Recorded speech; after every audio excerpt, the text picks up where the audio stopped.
Chairman PTI को Toshakhana case और 190 million pound की तहकीकात में पेश होना था, लेकिन वो फिर गैर हाजिर रहे और दोनों केसेस की कार्रवाई आगे नहीं बढ़ पाई। मगर चेयरमैन पीटीआई के मुसलसल कतराने और इल्तवा लेने के बावजूद इन दोनों केसेस में उनके गिर्द घेरा तंग हो रहा है, क्योंकि चेयरमैन पीटीआई के खिलाफ 190 मिलियन पाउंड के स्कैंडल में उन्हीं की काबीना का एक इजलास उनके खिलाफ सबसे बड़ी गवाही बनता जा रहा है। उनकी काबीना के अराकीन ही इस इजलास के गैर मामूली हक़ाइक़ से पर्दा उठा रहे हैं। चेयरमैन पीटीआई की काबीना का ये इंतहाई मुतनाज़ इजलास उनकी सरबराही में 3 दिसंबर 2019 को हुआ था, जिसमें मुशीर एहतसाब शहजाद अकबर ने चेयरमैन पीटीआई की इजाज़त से काबीना अराकीन से एक ऐसे मुआहदे पर दस्तखत कराए जो न सिर्फ एक सील्ड लिफाफे के अंदर था, बल्कि काबीना इजलास के एजेंडे में ही शामिल नहीं था। सिर्फ यही नहीं, कुछ काबीना अराकीन के इसरार और एहतजाज के बावजूद भी शहजाद अकबर ने यह सील्ड लिफाफा नहीं खोला और काबीना अराकीन को अंधेरे में रखकर उनके दस्तखत ले लिए गए। अहम बात यह है कि सील्ड लिफाफे के अंदर एनसीए और हुकूमत पाकिस्तान का प्रॉपर्टी टाइकून के 190 मिलियन पाउंड की पाकिस्तान वापसी से मुताल्लिक मुआहदा था,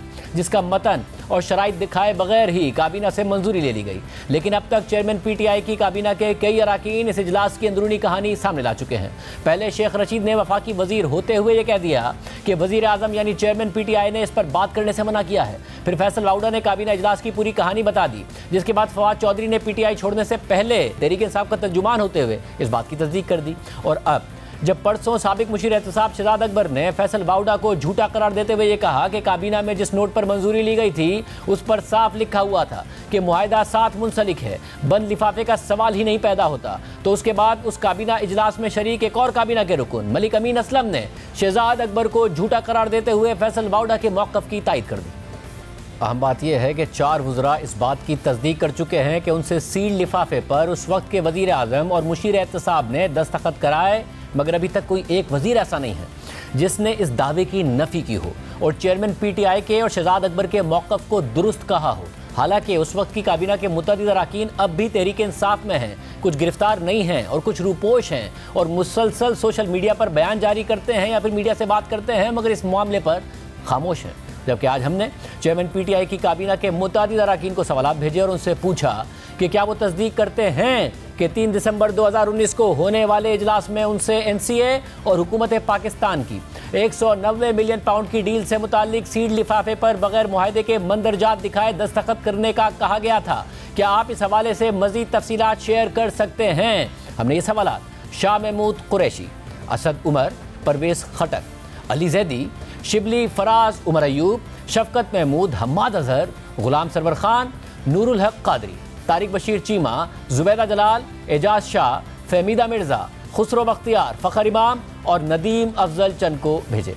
जबकि शेरी मज़ारी से हमने ख़ास तौर पर यह भी पूछा कि क्या ये दुरुस्त है कि आपने उस सील लिफाफे के मुआहदे पर दस्तखत करने से पहले एतराज़ात उठाए थे, क्या आप इसकी मज़ीद तफसीलात बता सकती हैं? फ़िलहाल हमें शेरी मज़ारी साहिबा का भी जवाब मौसूल नहीं हुआ है और हैरानकुन तौर पर काबीना के वो अराकीन भी चेयरमैन पीटीआई और शहजाद अकबर के दावे की तस्दीक करने को तैयार नहीं हैं जो आज भी उनके साथ खड़े हैं। ताहम उस काबीना में मौजूद साबिक मुआविन खुसूसी नदीम अफजल चंद ने हमें जवाब दिया है कि शहजाद अकबर झूठ बोल रहे हैं। उस दिन 190 मिलियन पाउंड का मुआहदा एजेंडे में शामिल ही नहीं था, मगर फिर अचानक शहजाद अकबर ने काबीना में यह मामला उठाया और ख़त लहराया और साथ ही वाजे कर दिया कि यह मुआहदा सील्ड है और सील्ड रहेगा और काबीना इजलास से बाहर कोई भी इस हवाले से बात नहीं करेगा, कोई भी मीडिया पर बयान नहीं देगा। तो इस पर असद उमर ने कहा कि हमें तो मीडिया पर इस मामले को अपनी हुकूमत की कामयाबी के तौर पर पेश कर देना चाहिए और दुनिया को बताना चाहिए कि हम लूटी हुई दौलत मुल्क में वापस ले आए हैं। तो वजीर आजम यानी चेयरमैन पीटीआई ने तमाम वुज़रा को सख्ती से मना कर दिया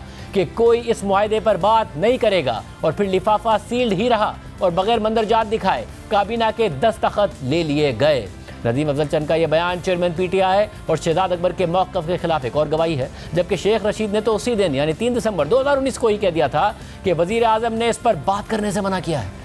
जबकि अब तक हमें काबीना के बाकी अराकीन के जवाबात मौसूल नहीं हुए हैं। चेयरमैन पीटीआई तमाम इल्ज़ामात अपनी ही काबीना पर डाल रहे हैं। ताहम चेयरमैन पीटीआई अपनी काबीना के बाद अब मुसलसल अपने वज़ीर कानून पर भी जिम्मेदारी डाल रहे हैं और कह रहे हैं कि उन्होंने वज़ारत कानून के मशवरे पर ऐसा किया था। इस हवाले से हमें साबिक वज़ीर कानून फ़रूक नसीम ये मौक़िफ़ दे चुके हैं कि मैंने ऐसा कोई मशवरा चेयरमैन पीटीआई को नहीं दिया था, उस काबीना इजलास के एजेंडे में यह मुआहदा शामिल ही नहीं था, वज़ारत कानून की तरफ से ऐसी कोई समरी भेजी ही नहीं गई थी, ना ही चेयरमैन पीटीआई को मेरी वज़ारत ने मशवरा दिया कि अगर 190 मिलियन पाउंड पाकिस्तान ने ना लिए तो ये बरतानिया में ही रह जाएंगे। फ़रूक नसीम के मुताबिक चेयरमैन पीटीआई ने खुद 190 मिलियन पाउंड सुप्रीम कोर्ट के अकाउंट में एडजस्ट करने का फैसला किया। वजारत कानून ने इस हवाले से उन्हें कोई मशवरा नहीं दिया। इस हवाले से सारे हकाइक रिकॉर्ड पर मौजूद हैं। यानी फरूक नसीम ने भी चेयरमैन पीटीआई के दावे को झूठा करार दिया और जो रहनुमा अब भी चेयरमैन पीटीआई के करीब हैं वो भी उनके और शहजाद अकबर के दावे को दुरुस्त नहीं कह रहे हैं, जवाब नहीं दे रहे हैं।